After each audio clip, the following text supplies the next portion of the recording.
Hallo und herzlich willkommen zu einem neuen Video. Und wer diesen Glaskopf sieht, der weiß, es gibt was auf die an diesem Glaskopf nicht vorhandenen Ohren, denn da sind einfach schlichtweg keine. Wir gucken uns aber wieder Over-Ear-Kopfhörer an, und zwar diesmal aus der untersten Preisklasse. Also wenn ihr wirklich sehr preissensitiv seid, dann könnte das vielleicht was für euch sein, beziehungsweise ihr solltet euch dieses Video einmal anschauen. Und zwar sind das die Picun F6, die gucken wir uns heute einmal an.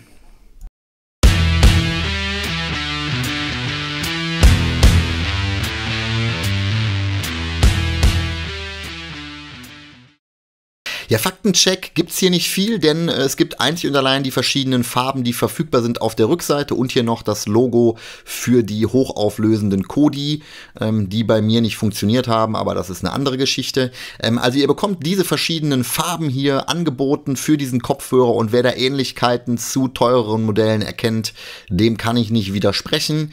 Das ist einfach schlichtweg so. Aber gut, das ist halt am Ende Geschmackssache. Es ist eine eigene Marke, es wird nirgendwo der andere Hersteller genannt, also insofern ist das für mich erstmal grundsätzlich okay. Und die Hülle, ich will es nicht besonders spannend machen, sondern geht hier einfach nicht so gut auf. Und dann sehen wir darin, dass wir, und das, wie gesagt, wir sprechen hier von der aus meiner Sicht untersten Preisklasse, dass wir da auf jeden Fall schon mal ein Travel Bag oder eine Hülle bekommen sozusagen. Die fühlt sich außen auch erstmal so ein bisschen stoffartig an. Ich vermute mal auch, dass das irgendeine Art von Stoff ist. Vom Grundsatz her ist das erstmal eine schöne Geschichte. Solche Hüllen finde ich eigentlich immer ganz gut, weil dann die Kopfhörer nochmal geschützt sind. Jetzt machen wir das Ganze hier auf. Das ist hier etwas labbrig gelöst irgendwie. Na gut, egal. Dann sehen wir hier einmal die Bedienungsanleitung, wobei ich hoffe, da brauchen wir nicht viel. Und wir sehen hier, etwas überraschend für mich persönlich, das Ganze ist sogar auch auf Deutsch verfügbar. Ihr seht hier eine Erklärung zu allen Knöpfen. Insofern habt ihr da auf jeden Fall schon mal die Möglichkeit, das Ganze auch nochmal nachzulesen. Im Bereich oben hier haben wir dann zusätzliches Zubehör. Das packen wir hier einmal aus. Und sehen, dass wir, da ist es rausgefallen, sehen, dass wir auf jeden Fall schon mal eine Erweiterung fürs Flugzeug haben. Das ist ja schon mal ganz hilfreich. Dann haben wir ein USB-C-Kabel, um den Kopfhörer auch laden zu können, den Picun F6. Und wir haben Klinke auf Klinke. Das zeigt uns, der Kopfhörer hat auch einen Klinkeneingang, deswegen ist das mit den Kodi vielleicht auch nicht ganz so dramatisch. Kodi, heißt es Kodi oder heißt es Codex? Ich weiß es gar nicht. Das ist auf jeden Fall der Kopfhörer, und den gucken wir uns jetzt im direkten Nachgang mal genauer an. Was kann das Ding, beziehungsweise wie fühlt es sich an? So, dann gucken wir uns das Ding, wie gesagt, einmal im Detail an. Also grundsätzlich in dieser Preisklasse darf man natürlich nichts anderes als Plastik erwarten, und das bekommt man auch. Das Ganze ist hier aus Plastik gemacht. Wir haben hier an der Seite die ANC-Eingangsmikrofone aus meiner Sicht. Wir haben hier einmal einen Button, der, und ich hoffe, man kann es lesen, den 3D Spatial Sound aktivieren soll.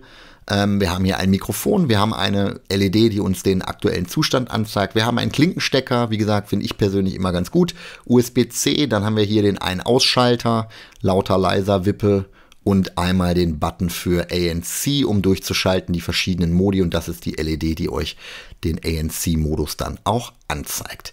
Ja, grundsätzlich erstmal von der Optik her finde ich es ganz gut. Hier schlägt unten auch erstmal nicht das Plastik an das Plastik, finde ich persönlich immer ganz wichtig. Hier dann doch, weil die Polster halt eben nicht über das Gehäuse überragen. Vom Grundsatz her muss man sagen, dass das ganze Ding im Bereich der Polster etwas weich ist. Dazu kommen wir gleich aber auch nochmal beim Halt am Kopf, beziehungsweise beim Halt insgesamt. Sowohl die Polster hier als auch das obige Polster sind etwas, ja, ich sag mal weich. Hier ist leider keine Lüftung für die Ohren mit drin, das heißt, man schwitzt sehr schnell. Ich habe den einmal 7 Stunden am Stück angehabt, als ich hier im Homeoffice gearbeitet habe, und da muss man sagen, das ist dann schon ein etwas warmes Unterfangen. Das finde ich hier übrigens ganz gut gelöst. Darunter ist mit Plastik, mit Metall, aber man sieht hier, welche Einstellung man hat. Das heißt, man kann immer relativ schnell auch wieder zurückstellen auf die Einstellung, die einem passt. Das persönlich finde ich wiederum eine ganz coole Geschichte, und ansonsten optisch geht das schon in Ordnung. Gut, gucken wir uns das Ganze mal auf dem Glaskopf an, und da muss man sagen, dass er auf jeden Fall sehr eng ansitzt. Das ist definitiv so, da ist ordentlich Zucht drauf. Man kann es natürlich oben weiterstellen, aber wenn ihr es sehr eng anliegend haben wollt, ist das möglich. Die Polster, und das sieht man hier vielleicht auch ein bisschen, sind halt ein kleines bisschen weich, ne? Sowohl im obigen Bereich als auch an den Seiten ist es so, dass die Polster relativ schnell etwas eindrücken. Das ist grundsätzlich erstmal okay. Durch den hohen Anpressdruck ist es aber so, dass die teilweise teilweise so eng sind, dass dann die Polster gar nicht mehr ihrer Funktion nachkommen. Und das ist natürlich dann wiederum ein bisschen schade. Vom Grundsatz her könnt ihr den natürlich auch noch deutlich erweitern. Ich mache ihn jetzt hier mal maximal. Ich hoffe, ich kriege das jetzt hier irgendwie geregelt. Und da seht ihr schon, das ist auch für ganz große Köpfe gemacht, sage ich jetzt mal. Da braucht ihr euch gar keine Gedanken machen, dass das, wenn ihr eine Riesenbirne habt, da vielleicht nicht drauf passt. Also vom Grundsatz her, der hält am Kopf auf jeden Fall sehr, sehr gut, weil der Anpressdruck recht hoch ist. Das muss man natürlich auch ein bisschen mögen, dadurch, dass die Kopfhörer oder beziehungsweise die Ohrhörer eben halt auch nicht entlüftet sind. Ja, sorgt das dafür, dass durchaus auch ein bisschen Schweiß beziehungsweise Wärme im Ohrenbereich hängen bleibt. Gucken wir uns als nächstes mal Akku und Akkulaufzeit an. Ihr habt ja hier unten USB-C, womit ihr das Ganze wieder aufladen könnt. Der Hersteller gibt bis zu 120 Stunden an. Da muss ich sagen, das kann eigentlich nur im Labor gewesen sein, denn ich bin auf weniger gekommen. Gerade wenn ihr ANC und das 3D Spatial aktiviert sozusagen, kommt man auf deutlich weniger Laufzeit. Ich habe 50 Stunden geschafft, allerdings fairerweise mit ANC eingeschaltet. Wenn ihr das ausschaltet, schätze ich mal so 70, 80 Stunden vielleicht. Ob ihr da über die 100 Stunden kommt, da müsst ihr wirklich schon sehr leise hören und sehr wenig Dinge damit letzten Endes machen. Das ist aus meiner Sicht nicht zu erreichen, 120 Stunden. Was etwas neu ist, auch in der ganz günstigen Klasse gibt es mittlerweile Apps, die sind im Fall der Pikun-App nicht unbedingt komplett auf Englisch übersetzt, denn teilweise muss man etwas mit chinesischen Schriftzeichen kämpfen, was für mich aber grundsätzlich erstmal okay ist, solange das Ding irgendwie funktioniert. Die Suchfunktion ist übrigens etwas, was mich positiv gestimmt hat, denn da ertönt tatsächlich ein Ton, den man nicht nur hört, wenn man die Kopfhörer aufhat, würde ja auch keinen Sinn machen, sondern wenn man sie eben auch sucht. Und da muss ich sagen, das habe ich tatsächlich auch bei teuren Kopfhörern selten gehabt, dass die so gut und so laut funktioniert. Wirklich eine schöne Geschichte. Equalizer ist mit an Bord, könnt ihr auch individuell konfigurieren. Neben den vorkonfigurierten Möglichkeiten könnt ihr euch da ganz individuell auch was zusammenstricken. Finde ich persönlich immer ganz wichtig, gerade bei einem Kopfhörer, der vielleicht vom Sound her, wenn man auf den Preis guckt, nicht unbedingt in der allerhöchsten Klasse anzusiedeln ist. Dann ist es auf jeden Fall noch wichtiger, dass man da quasi individuell mit dem Equalizer ein bisschen nacharbeiten kann. Das geht hier, das funktioniert und das macht den Sound dann, oder dadurch kann man den Sound durchaus auch noch mal besser anpassen, als das vielleicht der Fall wäre, wenn man eben keinen Equalizer in der App mit an Bord hätte. Insofern auf jeden Fall schon mal großes Lob, dass es überhaupt eine App gibt in der Preisklasse. Finde ich persönlich tatsächlich das richtig cool, dass das die Hersteller mittlerweile bieten. Gut, was haben wir sonst? Wir können hier ANC durchschalten zwischen dem Transparency Mode, normaler Noise Cancellation Mode und den normalen Modus, also sprich alles aus. Das geht auch über die Taste am Kopfhörer, habe ich euch vorhin schon gezeigt. Und da muss ich sagen, das hat mich tatsächlich für den Preis, muss man wiederum sagen, positiv überrascht. Das ANC funktioniert tatsächlich im Maße, wie man es erwarten darf, funktioniert das tatsächlich ganz gut. Gut, wir haben hier noch die Möglichkeit, die Sprachansagen von Englisch auf Chinesisch umzustellen. Das brauchen wir hier in Deutschland natürlich logischerweise nicht. Ihr könnt hier auch noch ein paar Einstellungen zum Kopfhörer vornehmen, aber tatsächlich nur ganz marginal. Ihr könnt hier den Spatial Sound aktivieren. Das, muss ich sagen, hat bei mir jetzt nicht den Rieseneindruck hinterlassen. Man hört ein bisschen was, genauso wie beim Head-Tracking, aber das hat jetzt bei mir nicht den riesen positiven Eindruck hinterlassen, den man vielleicht erwarten dürfte. Aber gut, es ist halt ein Kopfhörer, der in der günstigsten Preisklasse anzusiedeln ist. Gut, und damit sind wir eigentlich auch schon durch mit der App und kommen zu unserem Fazit.